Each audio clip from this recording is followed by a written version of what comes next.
Hi, Philip. Hello, Sandy. So I finished up my 2 classes today as I'm continuing to pursue my graduate degree In. social work. Mm-hmm. And on my way over here, I tuned into a podcast that was sent out on January 5th, 2021. And the title of that podcast was called Cancer Sucks. And as I listened to the first 15, 20 minutes, you and I are super cheerful, upbeat, talking about our experience with you going through stage 4 cancer in 2010. Were we? We were. Well, that was also like 11 years later or something. Yep. It was 11 years later, and we were just reflecting on the experience and how we managed it. We were reflecting on the fact that I had lost 3 siblings from 3 different types of cancer, and how we made it out and we're living in victory, and even how that journey led you to hike the Appalachian Trail and all that came after that. Right. After the cancer. Right. Yeah. So I'm listening to it, and I am not experiencing those emotions that I was experiencing when we recorded it. I'm actually pretty angry right now. I know it shows. Does it? Just tell me how it shows on me. Well, we could meet with a doctor and you can be irritated and asking a lot of like aggressive questions for you. Yeah, my aggressive is not your aggressive. True, but it's aggressive for you is what I said. Or you just sit there and cry. And I know you're really angry. Yeah. When I'm So, really, like, really mad, I cry. The last procedure I had, last week, you really didn't even want to be there just because you were crying, but I knew you weren't crying because you were sad or upset. You were angry that I was in this position again. That is true. Yeah. And what is this position that we are currently in? Facing treatment for lymphoma, which is Non-Hodgkin. diffuse, aggressive, non-Hodgkin's B-cell lymphoma. Yes. Yeah, that all started with I had GI issues for a couple years. 3. And it kept moving around, and finally it ended up with an obstructed bowel that I had to call you take me to the hospital. And Yeah. It was like my 7th or 8th bout with that pain in my abdomen, and thought it resolved for a while, but did another test. Seemed like surgery was required. They took out 2 small pieces of my intestine.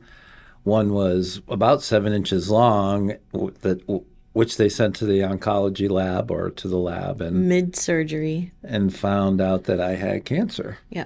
So they took out a little more just to be safe. Yeah, where that piece of intestine had touched another. Yeah. First, I want to clarify, in case anybody else is under the misconception that I was under, I thought a bowel obstruction meant that there was a substance that hadn't made it through your intestine or your colon.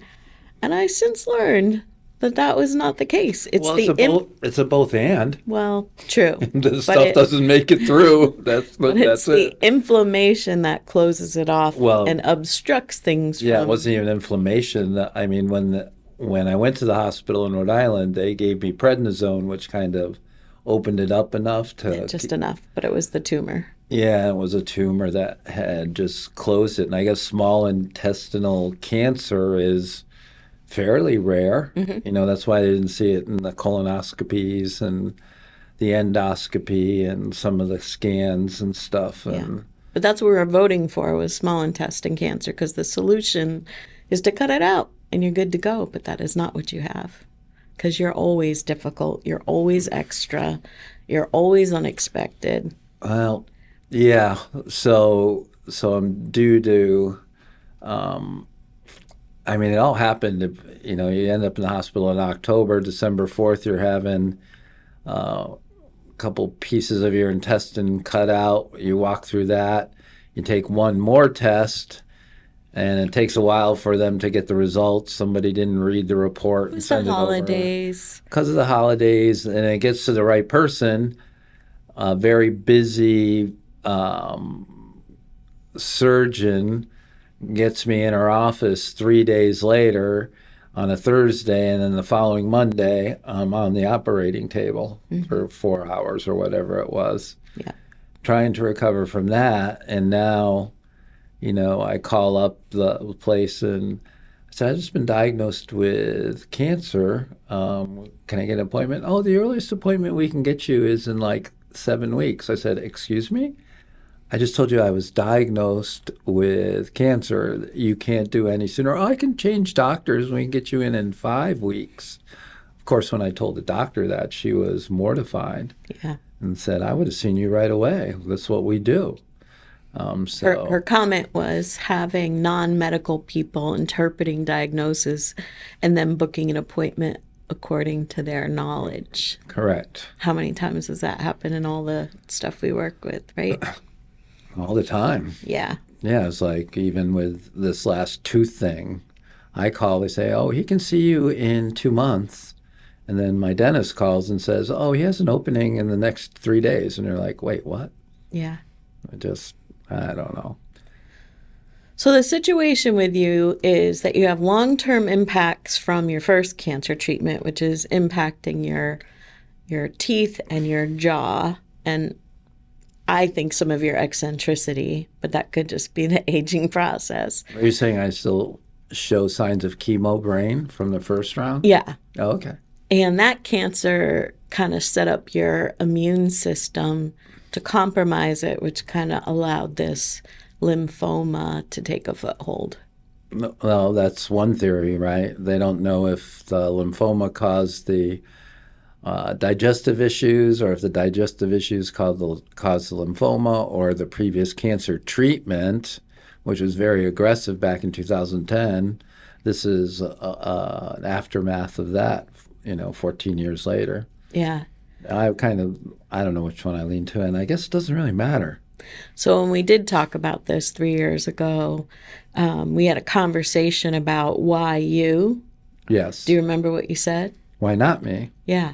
So today, why you? I got to back up a little bit before I answer that. Because at the time I had a very strong feeling or presence of God in my life, that I felt like he wanted to show what a man of faith's journey through a treatment or a cancer treatment episode that was very aggressive, very toxic, but successful, what that would look like. And so, yeah, I've been there, done that. Mm-hmm. So now I don't know that I feel it's different 14 years later. I don't know that I feel God's presence as strongly as I did then, but I do know he's involved in the mix. Frankly, there's a part of me that he might be calling me that this is the end. And so I don't know that, but I feel part of that. And so that's kind of why I'm trying to prepare myself if this, we're awaiting one more serious diagnosis, right? Staging Of the cancer. And we did the PET scan. It showed the cancer's still in the intestine, which is to be expected that they wouldn't cut all of it out. But that's highly treatable with this regimen of chemotherapy they're prescribing. If it's in the bone marrow, then that's a whole new ballgame. And literally, I'm fighting for my life. There's no doubt about that.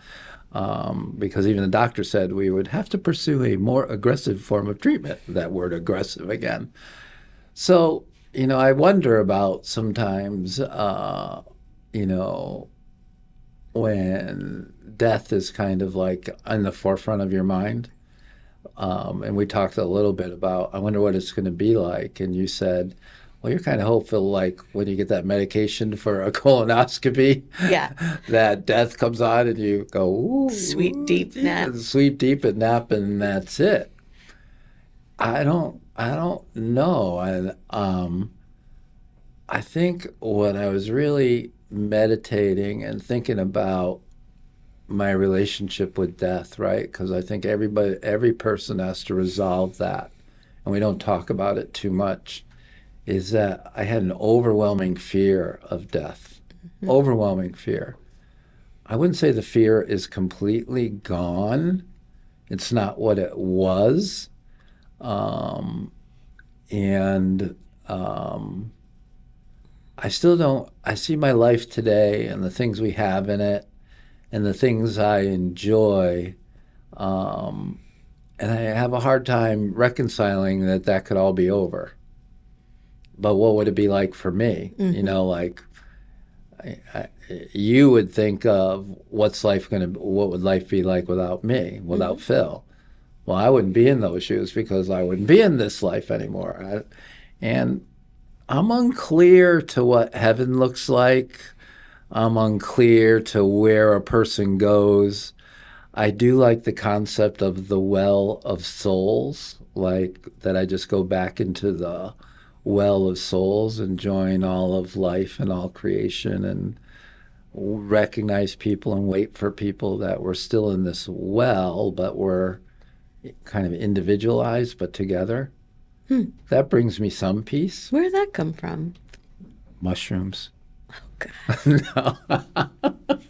It's like the ayahuasca experience that a lot of people that have had talk about this concept of interconnectedness with everything, and that term has been called a well of souls, where all consciousness or life form returns to.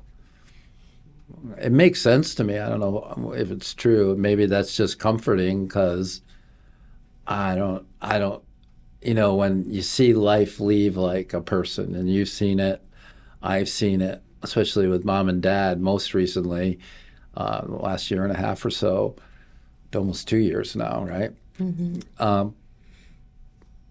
Where did they go? Where does the life go? Where does it go? And people have been wrestling with that forever. Yeah. And then I wrestle with significance, and insignificance. Like, if we're billions of souls on this planet right now, we're like almost like a bacterium, right? What happens to one bacteria when it goes? Who cares? What's the point? What difference does it make? So I have a lot of I don't know if it's dark. Are you brooding? Yeah, brooding is a good word. I have a lot of questions, but I heard on a different podcast somebody talking about everybody needs to know their why they're in existence, why are they alive? In other words, what is your purpose? I was always pretty clear on that.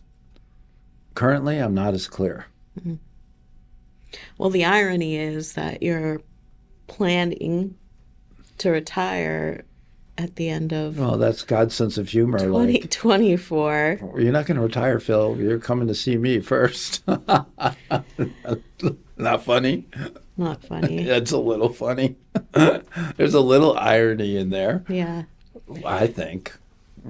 And I wrote about this in a blog post when we got your original diagnosis. And you read it, and I was just checking in with you to make sure it didn't bother you for me to share it. And you're like, I think you're being a little cheerful, a little positive in this. Oh, the last one you wrote about this. Yeah. Yeah. And I don't think that I was, but I'm definitely not up for this. And so the irony of, and I'm just being really real, this is happening to you in your body, and you're going to go through the pain and the sickness and all the mental thoughts and emotional thoughts that you're just talking about. And do I have a right to be pissed off that this is happening again? That I have to watch another person in a hospital bed suffer with no idea of the outcome. So, recovery coach extraordinaire Phil Valentine. Yeah. Do I have a right to be mad when it's not happening to my body? Well, I think there's a better question. Why do you need permission to be angry? Why do you need a right to be angry? Well, we go back to my childhood. Never allowed to be angry. Never allowed to have a dissenting opinion. I think over the years I've given you the permission to be angry. You just don't want to be. I said back to my childhood. I was not a child bride. But you don't like to be angry. No, I don't like to be around anger. I don't like to be angry. I'm getting the prednisone too. Starting Thursday, 100 milligrams of prednisone. I'm going to turn into roid rage again. Turn into the Hulk. So even that, right? You were on prednisone, and I didn't share this as clearly as I'm going to share it today. But it was definitely like living with an active addict in terms of the mood changes and me starting to tiptoe around. And even when I tried to gently bring up, just remember they said that, there's mood swings with prednisone. You got really mad. Well, yeah. Well, I heard you. Yeah. But I don't know what to do about it. Yeah. What do you do about it? I usually identify my dark emotions so that people don't think it's... I knew I was I knew I was angry. How do you not know you're angry and irritable? No, I know, but you could have said, hey, I'm really feeling the impacts of this medication. It's not you, it's me. All that stuff would have felt good. That didn't happen. That didn't happen. That didn't happen. There's a part of it. There's part of anybody that, well, part of me, but there's part of, and maybe it's just me, but I think it's men. I think it can be women too that enjoy the anger. That there's power in anger. I do not like anger. Well, I know you don't, but there's power in anger. I don't say I enjoy it, but I also, hopefully, I do get angry. Everyone gets angry, but I get angry, but it passes. It's not like I stay angry. I don't stay in that state. It's I do think I'm quicker to flash too, especially on prednisone. But then again, the prednisone for me worked miracles with the lack of inflammation, the energy levels, the pain, everything. So, it's one of the... It's part of the cure for this. It's called an R-CHOP and R-CHOP regimen, and P is for the prednisone, right? A little the steroids. Yeah. So people often ask me, though, how are you feeling? And that's not a good question, because then I'll ask what quadrant. Yeah. And like I talk about mental, emotional, physical, spiritual. Right. Which quadrant are you talking about? How are you feeling? And I think usually they're talking about physical pain. And this was really true about the first cancer, too. The cancer itself, except maybe this one with the bowel obstruction, that was pretty painful. But like I don't feel physically like in pain, or I maybe feel a little run down now, but I don't know if that's tied into the spiritual, emotional, mental condition. Or being an elder. Being older. Being older, it could be. But that was like the whole thing with as the tumor was growing, and you would notice that I get tired much more easily. Was that getting old, which we thought it was, or was it, cancer? Who the hell knows? But like today, physically, I'm in eight or nine, probably even an 8. I put on a few pounds since the surgery, and it's weighing me down a little bit. Um, Spiritually, I'm in a weird place. I do not doubt the existence of God. I love God. God loves me. I don't feel as connected as I have in many times in my life. Mm-hmm. Um, and I don't know what that's about, you know. Emotionally, I I'm okay. Probably like a 7. I get sad. I get maybe a little like Eeyore once in a while. Mm-hmm. But I still think about gratitude and still love to laugh and have fun. And mentally, I'm still trying to wrap my head around, with retirement, with leading C-Car, with the job, with family, with the treatment, what that means for my time. And mentally, the challenge for me is to figure out a method to find my why again, what is my zest for life? What is my enthusiasm for life? Do you think the art is playing a role in that? I think art is, yes, I do. I think it soothes some of the emotions. It keeps my mind focused on what I'm doing.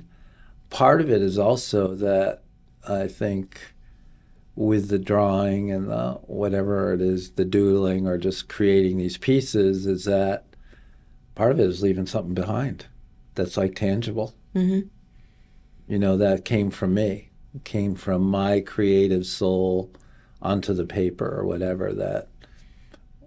And I don't know what that's for. I don't know if that's meaningful, but that's kind of what I'm thinking. My dad had as you know, I had a little art phase Mm-hmm. too, that when he was in a lot of emotional turmoil and Yeah. pain, he explored that too. So, what do you think it is about the art? Well, I mean, I've always seen that in you. When we first were dating, you were using a black calligraphy pen on white paper, Mm-hmm. doing very elaborate doodles and hanging them all over the walls. Mm-hmm. And then I think the rest of your art was just coloring with the kids for a while. And so I think a little bit is a return to something that you now have time for, Mm-hmm. because the fishing's not great. But I do think it looks from the outside. You've talked about having undiagnosed ADHD. Mm-hmm. It's a focusing exercise for you.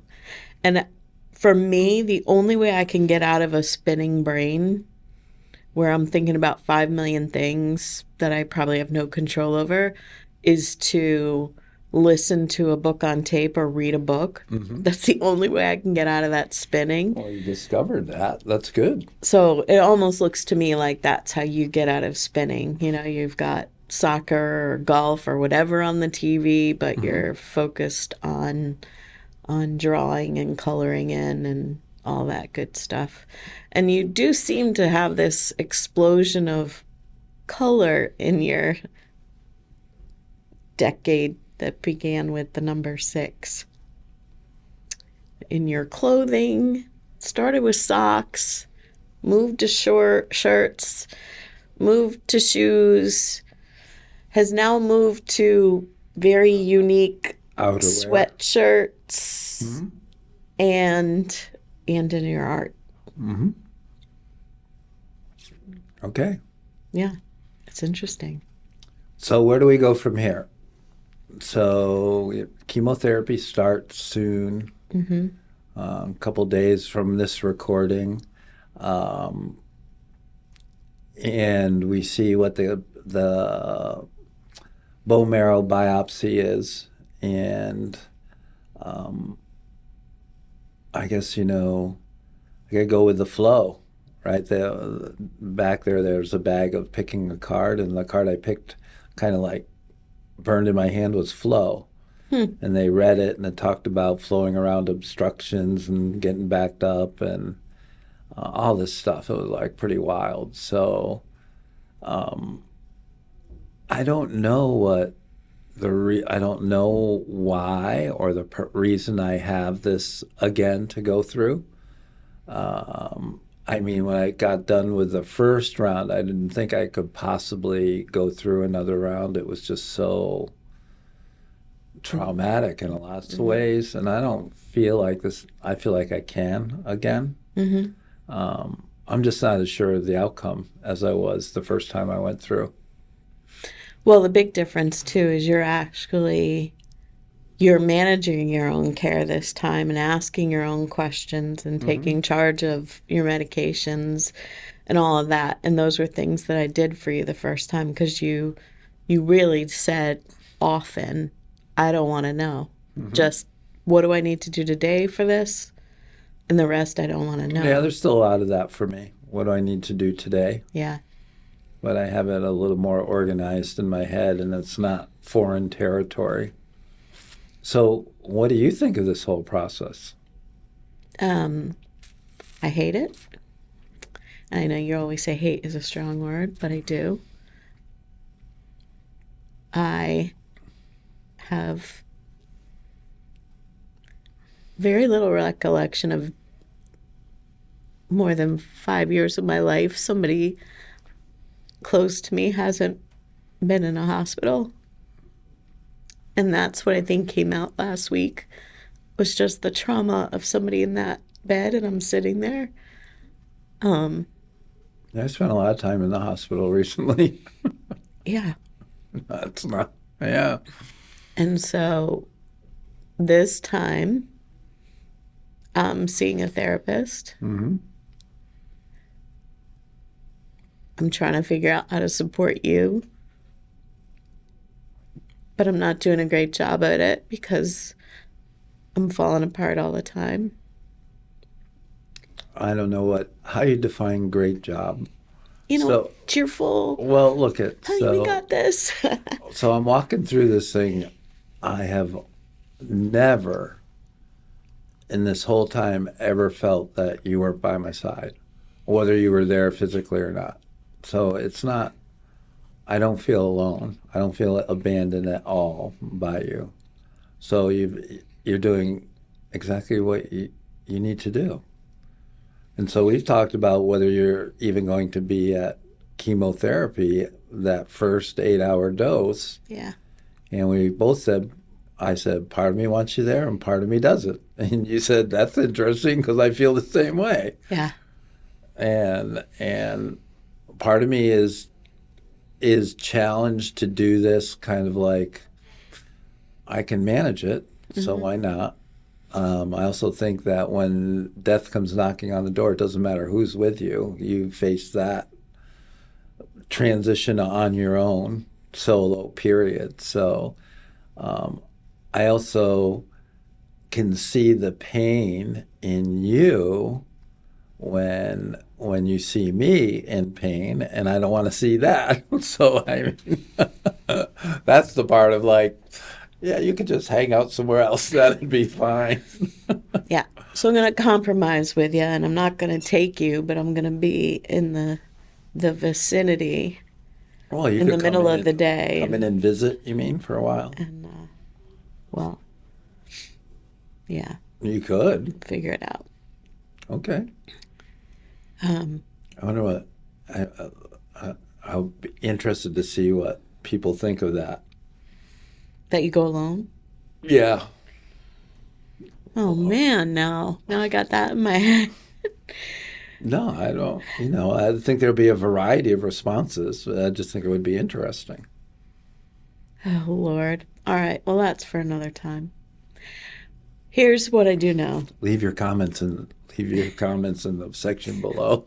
However they say We're that. signing people up to take Phil so he doesn't look like a reject. I already had lots of people want to take me from here. Yeah. Several people would.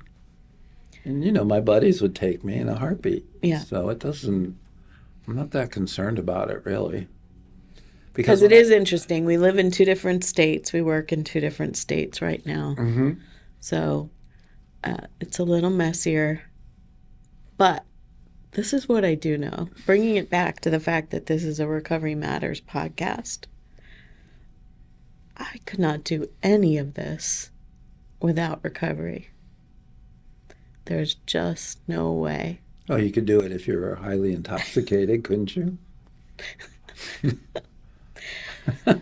It's good to have options. Yeah, always good to have options. I don't think I could drive you safely. I Well, don't think yeah, that I that's could true. be available. Mm-hmm. I don't think that I could be there for our now all adult children, which is very different than the last time. Yeah. How do you think the kids are responding?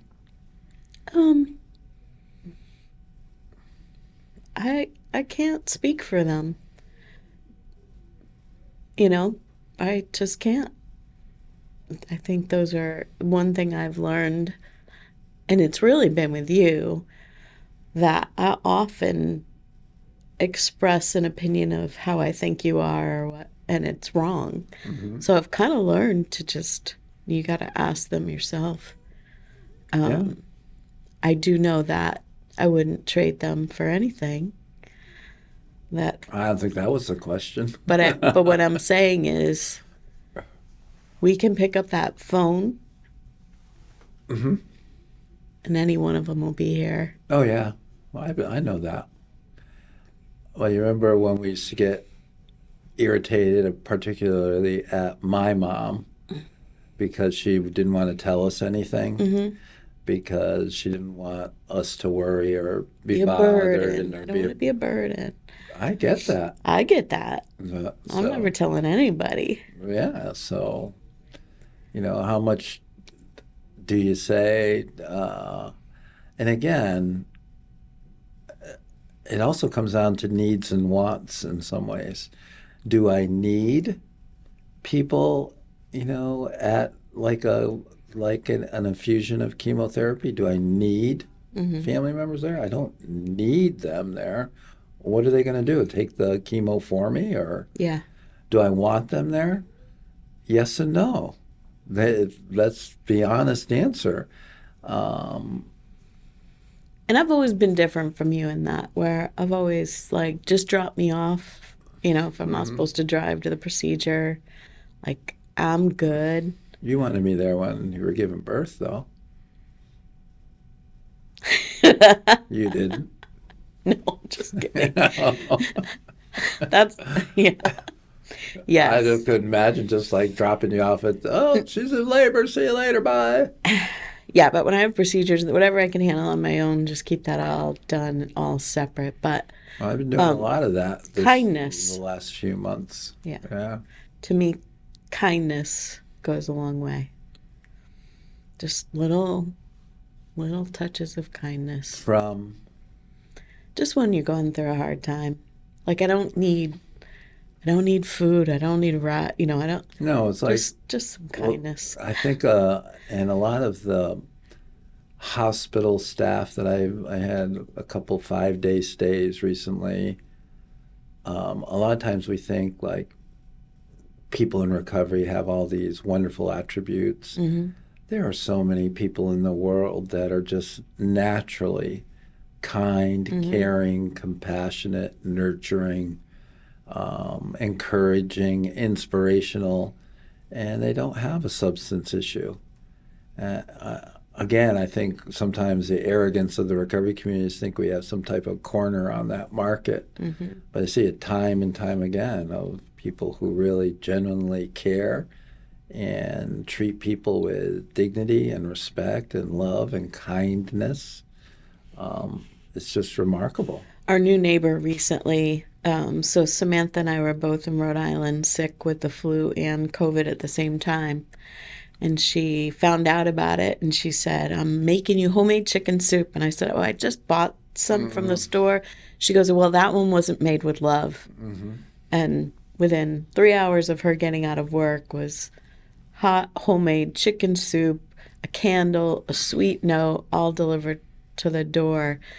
And, moving into a new community at this age, starting over with who is your community Mm-hmm. is tricky. And that just was just Yeah, that's nice.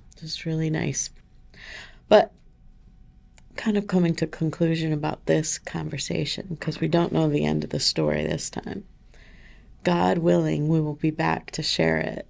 But even if I'm mad, even if I don't want to do this, I got you. I know you do. There's never been a doubt. It's like we are each other's safety nets. Yeah. Yeah, I get that.